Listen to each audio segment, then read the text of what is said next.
After uni, I was actually going to go into accountancy, but I kind of got rejected from every role that I applied to. So I decided then after to kind of think backwards, and I thought, okay, let's try and find something with econometrics in it. And I found an agency which used econometrics to help make decisions for marketing. I applied for that role, and then 2 weeks later I kind of moved down to London for it. I moved from South Wales, so I grew up in South Wales, yeah. When growing up, my parents really inspired me. They actually moved to UK from Hong Kong when they were teenagers, and they didn't speak English at that point, so they had to speak English. They were in a foreign country, they had to try and fit in and everything like that, and they kind of built their life from that. And so they've given us the tools and the mindset to do what we want to do. I think that's where I get the inspiration from as well. I would say I actually enjoy challenges, and it kind of draws me to it. So if I'm ever bored, I probably have to move on because I can't be bored. One of my main passions outside of work is actually fitness. A lot of that is also related to challenging myself. So when I moved to London, I've done things like I went into Muay Thai, I did a triathlon, I've done long cycle rides.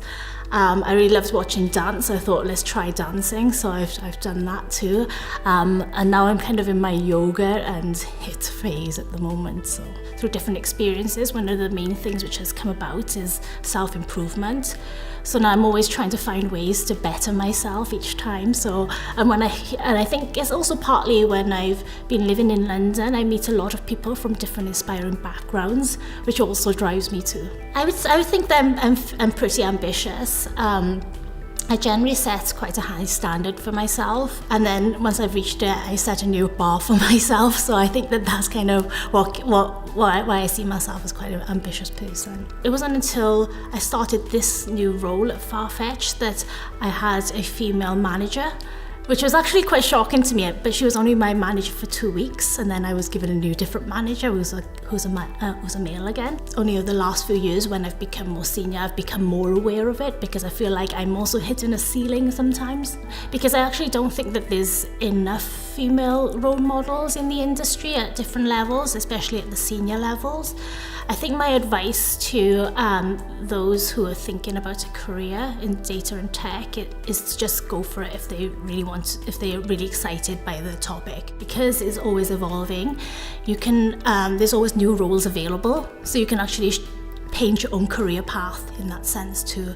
I think the toughest lesson I've had to learn is about letting go.